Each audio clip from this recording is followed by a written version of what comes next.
ನೆಲ್ಲಿದಡಿ ಗುತ್ತಿನ ದೈವ ಕಾಂತೇರರಿಗೆ ಹೂ ನೀರು ಇಡಲು ಎಸ್ಇಝೆಡ್ ಅಧಿಕಾರಿಗಳು ಬಿಡುತ್ತಿಲ್ಲ ಎಂದು ನೆಲ್ಲಿದಡಿ ಗುತ್ತಿನವರು ಹೇಳುತ್ತಿದ್ದಾರೆ. ಒಂದು ಕಾಲದಲ್ಲಿ ಸದೃಶ ಪ್ರಕೃತಿಯ ನಡುವೆ ಸಿಂಹ ಗಾಂಭೀರ್ಯದಿಂದ ಕಂಗೊಳಿಸುತ್ತಿದ್ದ ನೆಲ್ಲಿದಡಿ ಗುತ್ತು ಆ ಕಾಲಕ್ಕೆ ಸರ್ಪದ ವಿಷಕ್ಕೆ ಮದ್ದು ಕೊಟ್ಟು ವಿಷವೈದ್ಯರಾಗಿ ಪ್ರಕೃತಿ ಪಡೆದಿದ್ದ ಸೂರಿಂಜೆ ಗುತ್ತಿನ ತ್ಯಾಂಪ ಶೆಟ್ಯಾಲ್ ತನ್ನ ಅಂತ್ಯಕಾಲದಲ್ಲಿ ಸಮಷ್ಟಿಯ ಹಿತಕ್ಕಾಗಿ ಒಂದು ಮಹತ್ ಕಾರ್ಯ ನಡೆಸಿದರು. ಅವರ ಬಳಿ ಸಾವಿರಾರು ಜನರ ಜೀವ ಉಳಿಸಿದ ವಿಷ ಹೀರುವ ಕಲ್ಲುಗಳಿದ್ದವು. ಅದರಲ್ಲಿ ಒಂದನ್ನು ಶಿಬರೂರು ಕೊಡಮಣಿತ್ತಾಯ ದೈವದ ಬಾವಿಗೆ ಹಾಕಿದರು. ಇನ್ನೊಂದನ್ನು ಮಂತ್ರಿಸಿ ನೆಲ್ಲಿದಡಿ ಗುತ್ತಿನ ಮುಂಭಾಗದಲ್ಲಿರುವ ಸ್ಫಟಿಕ ಶುದ್ಧ ಬಾವಿಗೆ ಹಾಕಿದರು. ಅಂದಿನಿಂದ ಆ ಬಾವಿಯ ನೀರು ಪವಾಡ ಸೃಷ್ಟಿಸುತ್ತಲೇ ಇದೆ.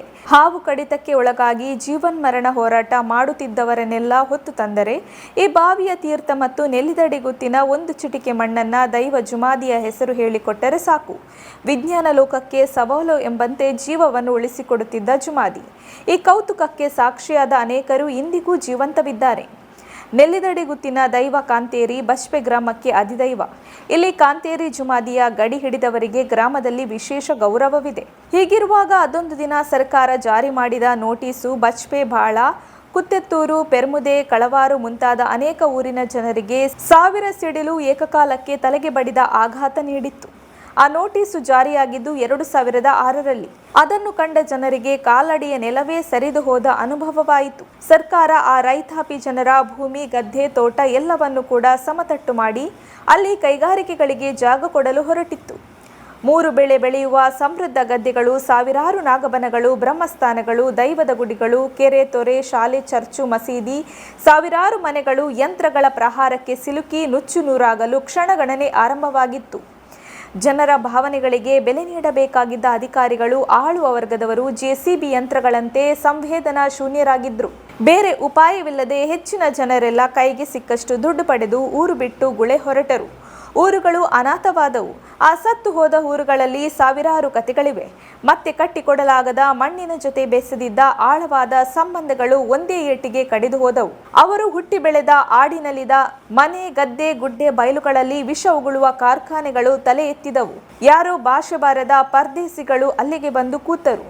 ಬಯಲು ಜೀವಿಗಳಾಗಿ ಸ್ವಚ್ಛಂದವಾಗಿ ಬದುಕಿಕೊಂಡಿದ್ದ ಸಾವಿರಾರು ತುಳುವರು ಕಾಲೋನಿಗಳಲ್ಲಿ ನಿರಾಶ್ರಿತರಾಗಿ ಕಾಲ ಕಳೆಯುವಂತಾಯಿತು. ಆದರೆ ಈ ಎಲ್ಲ ಹತಾಶೆಯ ಕಾರ್ಮೋಡದ ನಡುವೆ ಬೆಳ್ಳಿ ಕಿರಣದಂತೆ ಗೋಚರಿಸಿದ್ದು ನೆಲ್ಲಿದಡಿ ಗುತ್ತು. ಅವತ್ತು ವಿನಾಶದ ಕರಿಛಾಯೆ 800 ವರ್ಷಗಳ ಇತಿಹಾಸವಿದ್ದ ನೆಲ್ಲಿದಡಿ ಗುತ್ತಿನ ಅಂಗಳಕ್ಕೂ ಆವರಿಸಿತ್ತು. ಆಗ ದೈವ ಕಾಂತೇರಿ ಸೂರ್ಯ ಚಂದ್ರ ಕಾಲದವರೆಗೆ ನೆಲ್ಲಿದಡಿಯ ಮಣ್ಣು ನನ್ನ ಅಧೀನ. ಯಾವ ಕಾರಣಕ್ಕೂ ನಾನು ಈ ಮಣ್ಣನ್ನು ಬಿಡುವುದಿಲ್ಲ. ನನ್ನ ಸಾನ್ನಿಧ್ಯವನ್ನು ಸ್ಥಳಾಂತರಿಸುವುದಾದರೆ ನನ್ನ ತೀರ್ಥದ ಬಾವಿಯನ್ನು ಕೂಡ ಸ್ಥಳಾಂತರಿಸಿ ಎಂದಿತ್ತು. ದೈವವೇ ಮಣ್ಣು ಬಿಟ್ಟು ಕದಲುವುದಿಲ್ಲ ಎಂದ ಮೇಲೆ ಕುಟುಂಬದವರಾದರೂ ದೈವವನ್ನು ಬಿಟ್ಟು ಹೋಗುವುದೆಲ್ಲಿಗೆ? ನೆಲ್ಲಿದಡಿ ಗುತ್ತಿನ ಪ್ರತಿಯೊಬ್ಬ ಸದಸ್ಯರು ಅದೇ ಮಣ್ಣಿನಲ್ಲಿ ಗಟ್ಟಿಯಾಗಿ ನಿಲ್ಲುವ ಛಲವನ್ನು ತೊಟ್ಟರು. ನಾನಾ ರೀತಿಯ ಆಮಿಷ ಬೆದರಿಕೆಗಳು ಬಂದರೂ ಆ ಕುಟುಂಬ ಬಗ್ಗಲಿಲ್ಲ. ನಂತರ ನೆಲ್ಲಿದಡಿ ಗುತ್ತಿನ ಪೂರ್ತಿ ಜಾಗವನ್ನ ಕಂಪನಿ ಬಲಾತ್ಕಾರದಿಂದ ತನ್ನ ಹೆಸರಿಗೆ ಬರೆಸಿಕೊಂಡಿತ್ತು. ಈಗಿರುವಾಗ 2016ರಲ್ಲಿ ಕಂಪನಿ ಮತ್ತೊಮ್ಮೆ ನೆಲ್ಲಿದಡಿ ಗುತ್ತನ್ನ ನೆಲಸಮ ಮಾಡಲು ಹವಣಿಸಿತು. ಆದರೆ ಕುಟುಂಬಿಕರು ಮತ್ತು ದೈವ ಪಟ್ಟು ಬಿಡಲಿಲ್ಲ. ಕೊನೆಗೆ ಅಂದಿನ ಜಿಲ್ಲಾಧಿಕಾರಿ ಈ 800 ವರ್ಷ ಇತಿಹಾಸವಿರುವ ದೈವಸ್ಥಾನವನ್ನ ಒಂದು ಸ್ಮಾರಕದ ಹಾಗೆ ಉಳಿಸಿಕೊಳ್ಳುತ್ತೇವೆ, ದೈವದ ನಿತ್ಯ ಪೂಜೆಗೆ ಒಂದಿಬ್ಬರಿಗೆ ಹೋಗಿ ಬರಲು ಅವಕಾಶ ನೀಡುತ್ತೇವೆ ಎಂದು ಮೌಖಿಕ ಅನುಮತಿ ನೀಡಿದ್ದರು. ಸಾವಿರಾರು ಎಕರೆ ಕಂಪನಿಯ ಮಧ್ಯದಲ್ಲಿ ಇಂದಿಗೂ ದೈವ ಜುಮಾದಿಗೆ ನಿತ್ಯ ನಂದಾದೀಪ ಉರಿಯುತ್ತಿದೆ. ವರ್ಷಕ್ಕೊಮ್ಮೆ ಗಗ್ಗರದ ಮಾರ್ಧನಿ ಮೊಳಗುತ್ತದೆ. ಈಗ ನೆಲ್ಲಿದಡಿ ಗುತ್ತಿನ ಮುಂದೆ ಮತ್ತೊಂದು ಸಂಕಷ್ಟ ಎದುರಾಗಿದೆ.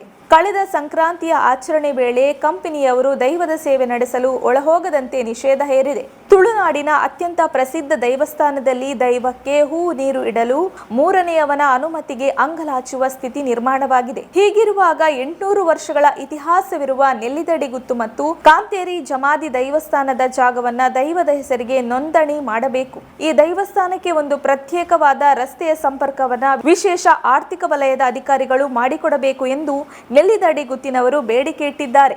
ನಿರಂತರ ಸುದ್ದಿ